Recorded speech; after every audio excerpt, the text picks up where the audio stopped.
so dore kuri post y'umugabo bita Thomas Masi ndetse n'undi witwa Rokana ni abamambure ba House of Representative muri leta z'Amerika Amerika bavuze bati icyumweru gitaha bagomba gutora imyanzuro mishya kubijyanye n'intambara ariko gahunda ihari nukuza Donald Trump ko agomba kwataka igihugu cya Iran ni mu gihe leta z'Amerika kugira ngo bajye mu ntambara bisaba umwanzuro wa Congress ariko nase mvuga bagiye kubroka Donald Trump kudatera Iran niko babivuga ariko muri Venezuela bateye bidasabye umwanzuro wa Congress kandi Trump baramubwiye bati urasabwa guhabwa uruhushya rwa Congress kugira ngo utere igihugu cya Venezuela ariko Donald Trump yagiye gufata Nicolas Maduro Congress itarabyemeza ese muri Iran araza kuzakuba case exceptionnelle ni mu gihe bavuga ko icyumweru gitaha aba House of Representative member of House of Representative bari buze kuza guterana batora imyanzuro mushya ku bijyanye n'intambara cyane ko bafite itegeko batajya bahindura guhera mu 1973 byuko gutera kwa Amerika bisaba aba Congress Trump rabirengaho urabibona gute ngoya Ken ntibakababeshye muramwibeshye kuva mu 1945 intambara ya gatatu ya kabiri bita yarangira cyabashyiraho makono ko irangiye nizo zo Congress bivuga kuva byabiyo periode yarangira nta nemwe Congress iricara yemeza ko badekara intambara even yaba muri Iraq yaba Afghanistan yaba muri Syria yaba muri Libya 2011 murabibona bayita intambara nta na rimwe Ken bisigaye bitera confusion nta na rimwe muri ibi bihugu by'isi bigize isi muri isi turimo igihugu gishobora kwicara ngo inteko zose hamwe assemble bose bicare president atangaze ko intambara igiye guhita itera bashobora kuri kutabyemera kuko izi nteko shinga amategeko nzibona hirya no hino ku isi uzarebe n'ibihugu byishimimo intambara nta mu president uraza gusobanura ibijyanye n'intambara kuko naba bikarifiya ko atari intambara hera no muri Ukraine ni ryarubonye Zelensky natanga raporo mu nteko wajya ntikibaho kandi irahari bivuze iki kuva kwese Leta z'Ubumwe za Amerika kuva iyi Congress bajya nyuma y'intambara kabiri y'isi nta hantu bari bemeza intambara izo ntambara zose nakubwiye haruguru nta na hamwe Congress yigize yapprova ko intambara ibaye mwibuka Donald Trump mubona ni umudictateur ukomeye w'umuherwe ariko bose ari mu ishyaka ry'aba Republican n'aba Republican n'ubone bose n'aba dictator n'abanyagitugu uretse ko ukuri iki gihe nta mu president wabona utari n'umunyagitugu biterwa nuko umuntu abidefinisa bikarifi uko akenshi usanga ibyemeza aba president benshi bafata nk'ibi bikakaye nta referendum bicamo nta consensus na mbega ni ari gukoresha aho bita décret présidentiel amategeko teka Ken buriya iyo uyobora igihugu kiri muri crise njya mbibona muri experience ya research maze iminsi nkora iyo ugiye kuzana imishinga y'amategeko ya president itegeko ukoresha itegeko teka hajya usanga ibyo bintu mu mategeko bitarimo kandi ukabona ni ibintu byihutirwa wowe tukoresha icyo bita itegeko teka cyangwa se veto presidentiel ugafata icyemezo ukazabisobanura nyuma wabonye George W Bush abikora muri Iraq bari babizi ko babeshye isi n'uwari ushinzwe CIA ya Amerika ko Saddam Hussein yari afite kirimbuzi ariko yarazamwe na Benjamin Netanyahu Trump navuga ati ngo abantu bateye Iraq bakoze amakosa babeshye Saddam wagiye gukora iki akajyana kuki bateye kuri ni political game iriya political show ni imikino y'aba cowboy yiyamamaza yagiye abigarura ukagira ngo ni umuntu mwiza nguje oya nta munyapolitike mwiza uhari ngewe nzi n'uwese nta munyapolitike biterwa mwe ko mubikarifiya mubidefinisa uko ugeze kuri ya ntebe hari ibintu ubona bikomakomeye ahubwo uzabisobanura warapfuye cyangwa se byararangiye erega Ken ubura uko usobanura umuntu tubanze turebe izi nteko zumva point erega wisanga uri mu nteko nta geopolitique uzi nta economy politique uzi nta history uzi kubera ko so nyine yari premier ministre wicaye kuri uwo mwanya wenda si ugupfobya uri ufashe uriya mukobwa wa Samia Suluhu ni ministiri we w'uburezi ariko yego cyangwa se uriya mukwe we kugira ngo babumva point bijya nibiza uyu mugabo uba ari umuririmbyi Bugande Bobi Wine. oya ari muri Sweden muri Swiss ngo niho agiye mu nama itasaba n'ubuhungere sinzi niba barabumuha niba barabyaprovinga. Hari uwaririmbaga Museveni yamuhaye intebe yarongo umudamu muri famille kwa ba Museveni ndamwibagiwe yaririmbye n'indirimbo niba ari uyu mugabo amwitande Nindi wala kuyivuze. bajya bavuga ngo ni n'umunyarwanda ahubwo Chameleone se. oya ndamwibagiye ndaza kumukubwira Bebe Cool se. oya Ubwo Harundi. tumurenge twigendere. oya uwo mugabo ntabwo namwibagirwa kuko nuvuga ngo Wavuze indirimbo Yaririmbaga. yese. ntagiye ikiganiro sinzi kukivuga Wavuze indirimbo ye. asura wibagirwe iyo yajyaga n'uduchallenge kuri Ntabwo TikTok cyane Ntabwo namumenye.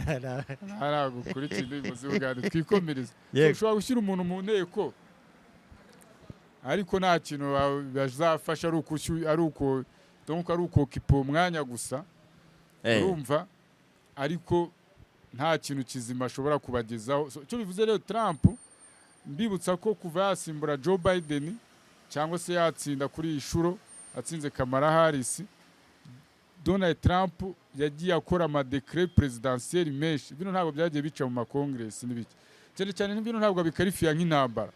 Bo nko muri Venezuela bavugaga ko bagiye muri special operation yo kurwanya abanarikotrafika abakariteri.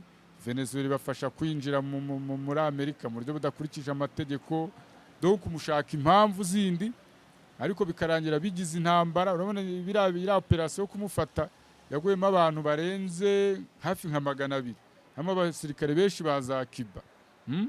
Yego.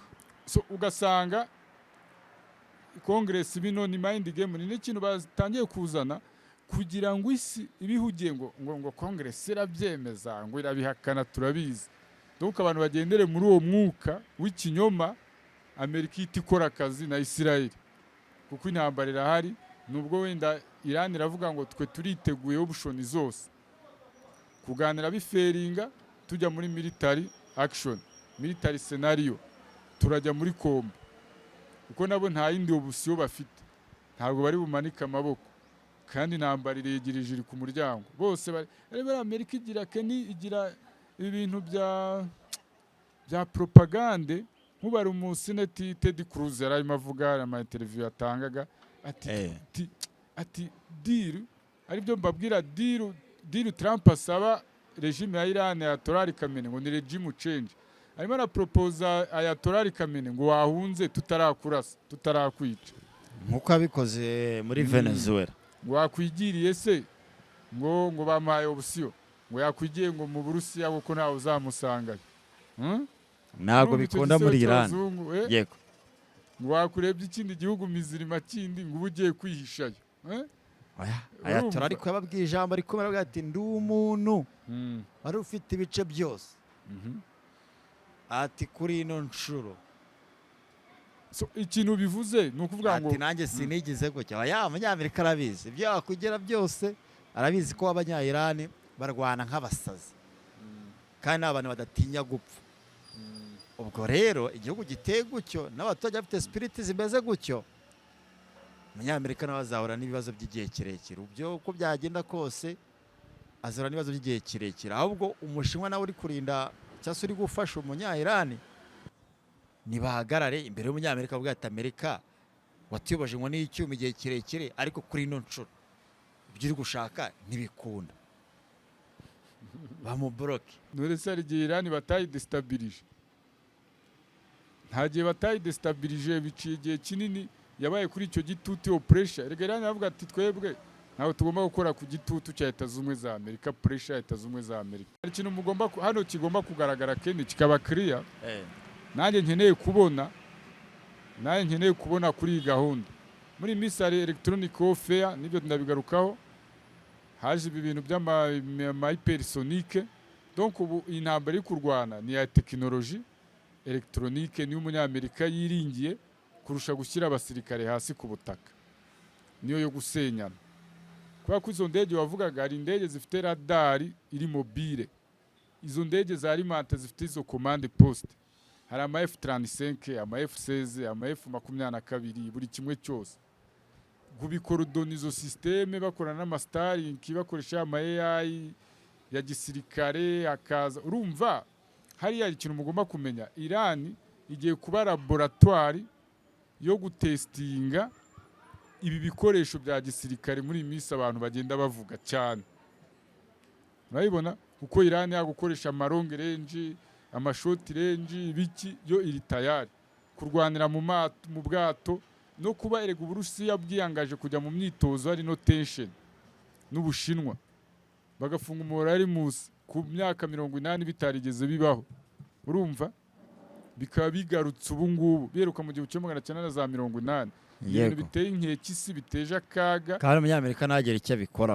Abantu bose barambiye iki gitutu cya Leta Zunze Ubumwe za Amerika. Ubu rero nibyo bivuga ngo nuguca agasuzuguro kuko Amerika iba mu bintu byo gushyira abantu muri inquiétude, muri incertitude, mu rwikekwe, bakagukiniraho amakarita. Urabibona yego turakurasa ntitukurasa, making a deal, turemera, bikazenguruka kwa ba Ted Cruz, bikazenguruka kwa mbega buri muntu avuga ibye, polemique, propagande contre Iran.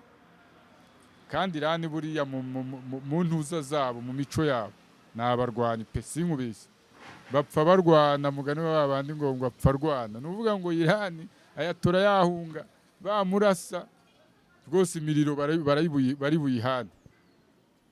buyihane ko n'ubundi umunyamerika biri probable ko ashobora kuba destabiliza yo na Israel n'abandi bihishe inyuma aho ngaho.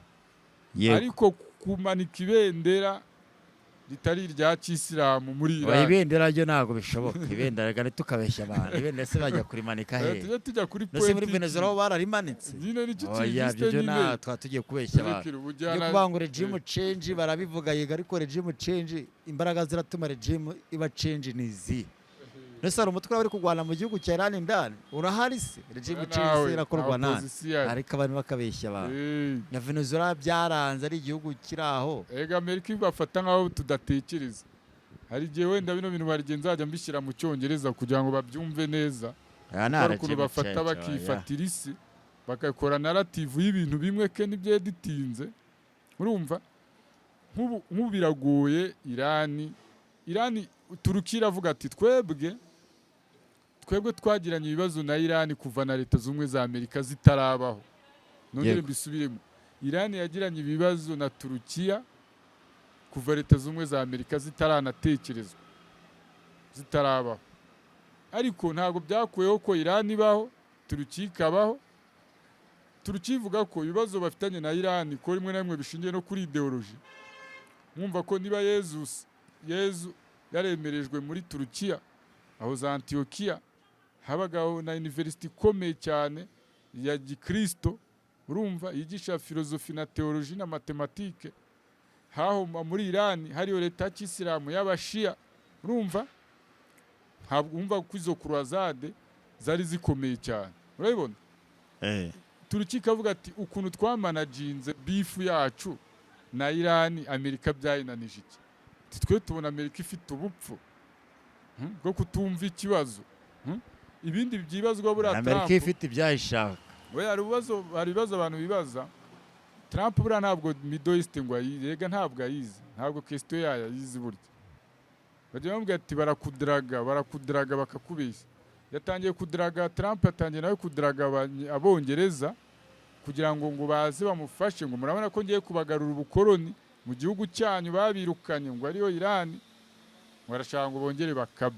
Ariko icyo nzi cyo Ken Iran imitwe y'abarwanyi stand by nagiye mbibereka yaba batubeshya n'Abongereza ngo urumva ngo dufashe ngo Prince Andrew turamufunze uko yateje ngo disordre muri publique.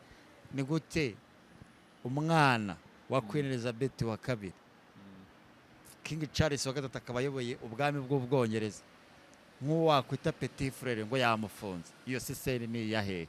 Hako ntibazajye bakina inkinamico izo zibahe? Bibiri aba bavuga ko ngo nta muntu uri hejuru y'amategeko. Nakubeshya. Babarya ngo bashyirishemo Kestama na guverinoma ye bahere ku mufano w'igikomangoma.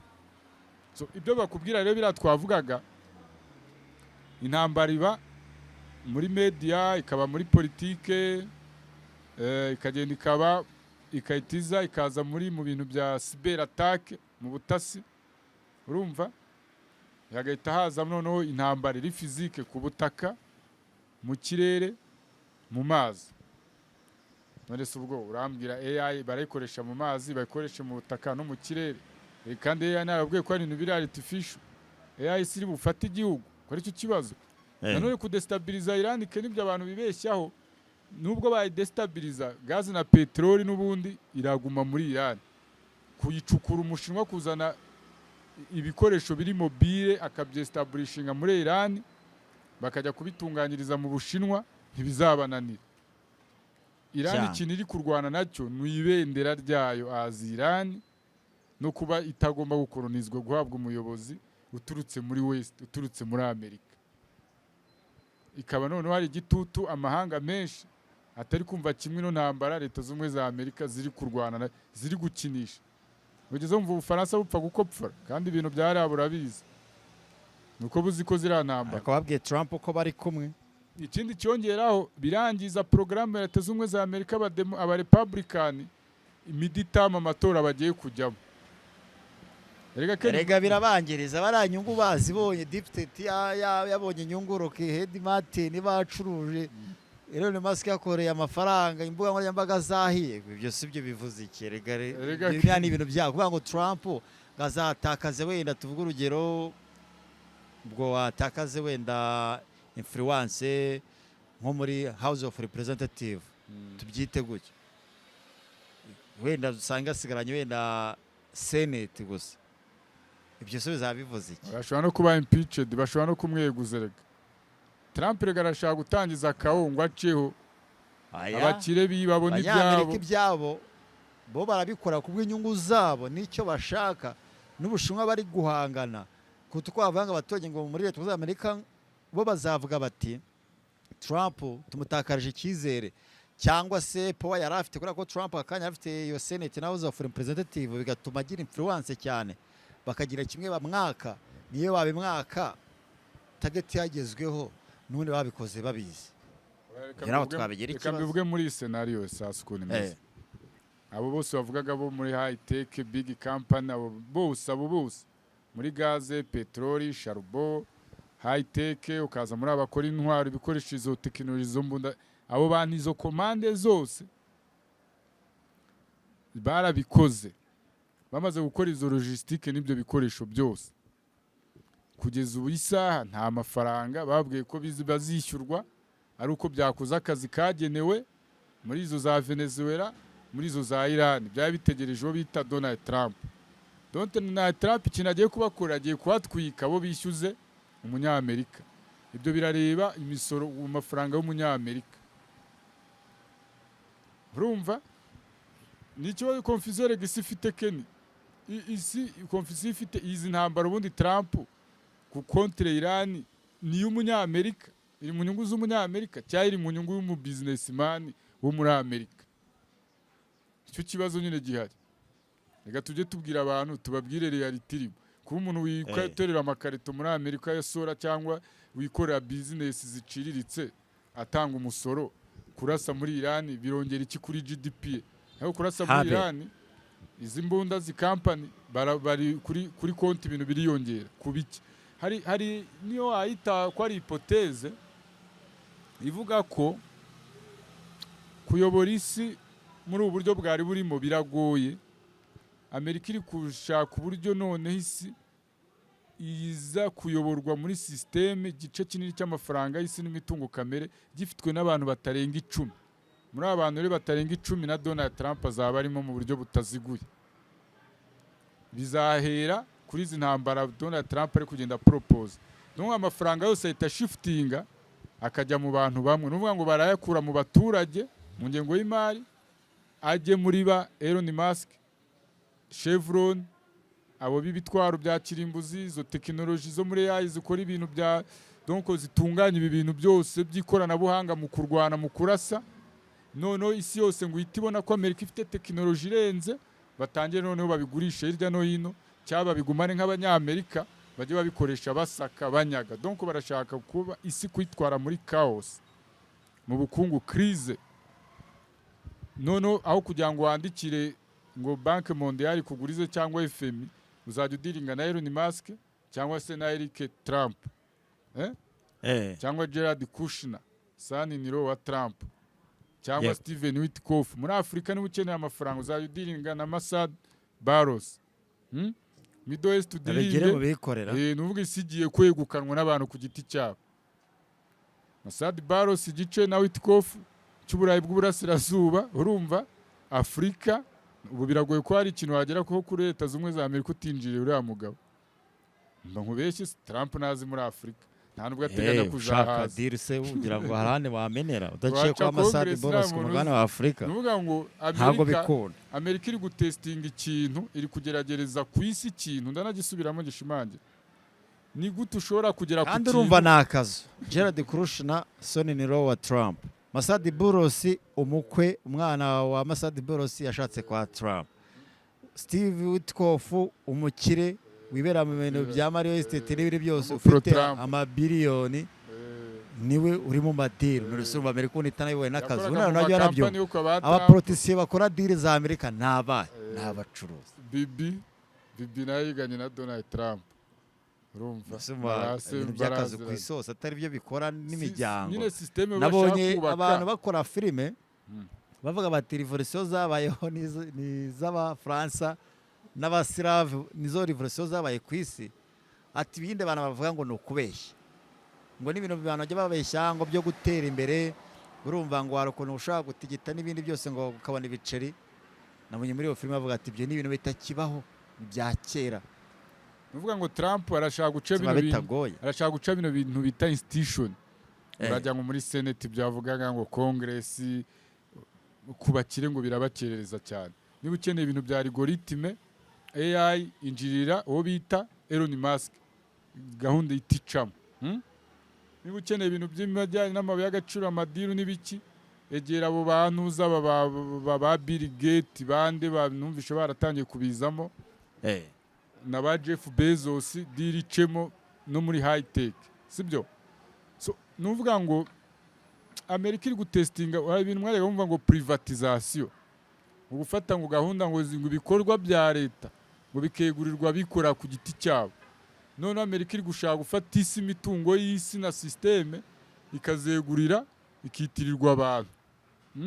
Ngo nibwo ngo isibo ngo babona ngo ushobora kujya ku murongo, ngo kubera ko ngo babona ko umuntu azari from nowhere, nkaba Emmanuel Macron ngo nta na konti afite, bagashaka ngo kugira ububasha ku mitungo y'abakire baruhiye.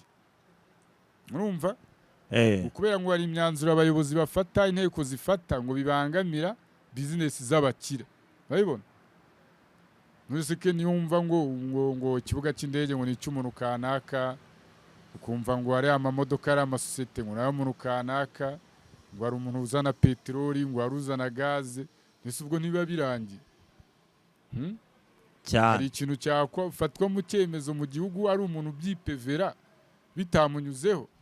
Igihugu cyo kiri mu kangaratete kimeze gutyo. Gute wava mu cyaro ukaza ngo bakugize ngo ministiri ngo w'ubucuruzi cyangwa w'ubukungu cyangwa ekonomi, ugashaka kudiringa n'umuntu utumiza ibintu bikomeye hanze birenga 1/3 cya budget y'igihugu.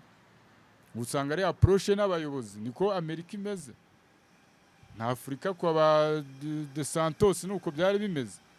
Na Kisekedi aha fanga Christian Kisekedi, Christera Kisekedi babigeze kure. Hari ikintu abantu babyemere. Na mu Burundi turi muri geopolitique baragutera mu Burundi. First lady wa sesi wari uri mu gitoro cyarabuze. Ubwo n'ubudasa. Jeke ni nyine ari uvuga ibintu abantu ngo ariko ngo urabona ubu ngubi isi ibihugu byabaye brand z'abantu. Ubu gutandukana ubu president naho bihagaze naho. Gutandukanya ubu Amerika na Trump biragoye. Ubu ntababeshye mwabona kuba president wa Republika muri iki gihe cya none Ken. Mushaka mujye munabuba munabasengere kuko ibyemezo ubu basigaye bafata ntago bikijya muri consensus ngo inteko irabyumva uko ngo indara byumva uko wapi ni hubu ni Britaro apfa kubabona harimo inyungu, harimo deal. Risike rero ni abaturage. Trump ubu ngubu none ko ari systeme nanone biri kuvuga conspiracy, barashaka gukura imirimo mu bantu babimukira n'abantu badafite kivurira. Urabibona iyi mirimo y'amaboko zazindi zimwe bitaga ngo fucking job n'ibiki, ariko bamwe babyita imirimo y'amaboko kubera ko nanjye niko mbyita mu rwego rwo nta murimo udatunga umuntu, sibyo? ama AI zibikore. Muze muri Amerika baba deporting, babashyire transit, babagarura. Urumva neza imirimo ibe complete, ribure gutwara amamodoka, amataxi, gusavinga abantu, byose bikorwe na AI, amafaranga agiye kubakire babandi 10. Vuga amaherezo bizarangire gute? Bizarangira isigumyemo abakire na AI. Ibi byo vuga ngo inteko yajya itajya, abandi bigende gute? Bari kuvuga ngo habe ngo electronic vote yizewe ngo yikurikiranwe n'aba pro Trump no mu state y'aba Democrat. Abandi bigende gute? Abandi bazaba elimine. Iyo uje ukabona nta murimo wawe hari, urijyana bakagenda complete. AI zasigara zibikora mu mabanki, abakozi bagende buri kimwe cyose kigende, kuko bari kubona ibintu abantu baparazita iyo bikuyeho nabo bari elimina baragenda. Mbese nkubeshye ese operation y'isi zajya burya kwibagiro abarudi ibisimba byose bibaho, ariko kwibagiro ryimutse ntabwo bihamara amezi arenze 3.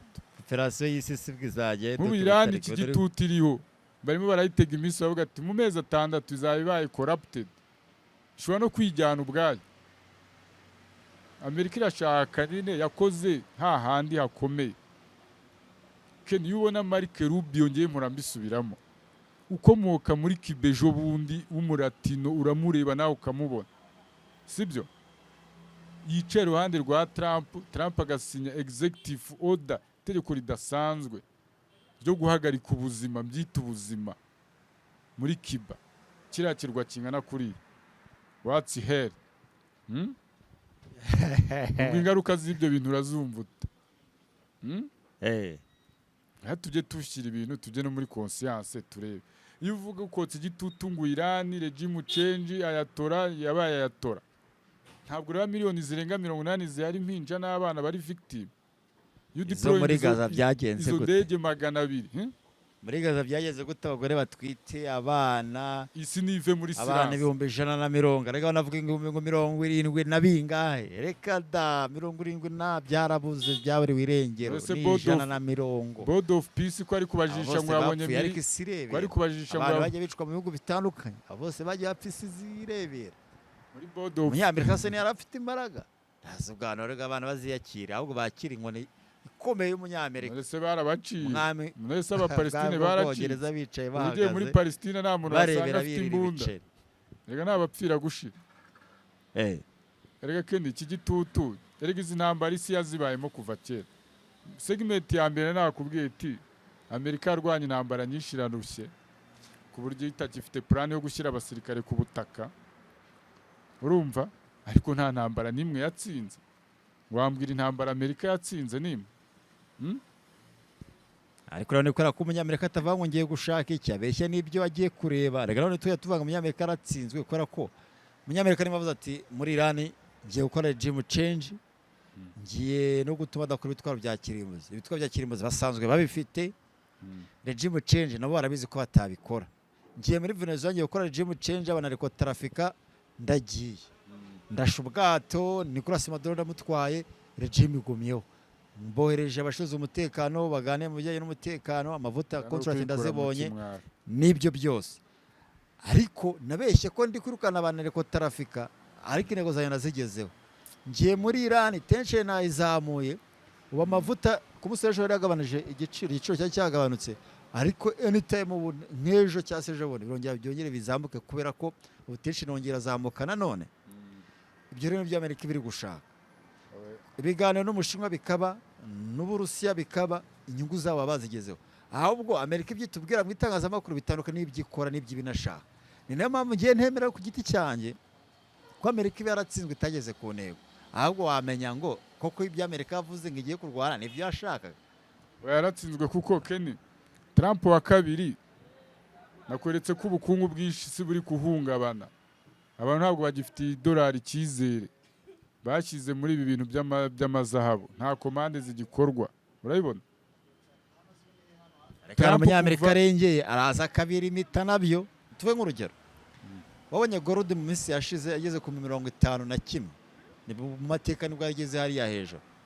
Biriya bintu rero binakora abashoramari abakire bashoyemo amafaranga menshi barapusanya barasunikana bagashaka ko gold yakabaye itumbagira, abandi bakaza bagahitamo imitungo bafite bo bakayigurisha.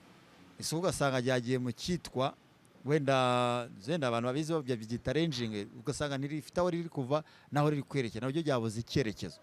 Ni ibyo nkabyo biba biri nko kuba kuri gold wenda aka kanya, gusa ugasanga wenda harimo kubishobora kuzamuka cyane, ariko nanone abo bajemo bafitemo amafaranga batumye bitirukanka. Rero na biriya byose niko bigenda, ntabwo ari n'ubu umunyamerika araza n'ubundi akabidebalansa, nubwo mwakora gutera araza n'ubundi akaza akabidebalansa, bivuze ko nta shu irabaho. nta choice nyine ni mu mukino w'urusimbi. Ubu biri muri Amerika ntabwo ishaka win irashaka in balance, none Amerika nayo bagashaka kuyibalansi. Ubwabyo urebye nka Lavrov yararimo avuga ati buriya koze ya Palestine bagiye bayamagana kuva imyaka na myaka, ariko stili n'ubu ngubu baracyarwana n'ukuri. Iyo bemera Palestine n'ibibazo ntabwo baba bari guhura nabyo. Urumva ikibazo gihari ni ukuvuga ngo Amerika n'utuntu iri kuzana, ariko ko nabyo byatangiye kugiraho ingaruka, kandi watakaje icyizere. Nta kubeshye Kenny, iyo watakarijwe icyizere abantu iyo bakubonye biba birangiye. Buriya umugani wandi ngo uko inkende ikomeza kurira igiti niko abantu bakomeza kugenda babona ubwambure bwayo neza cyane. niyo Amerika rero. Turashimye cyane documentary.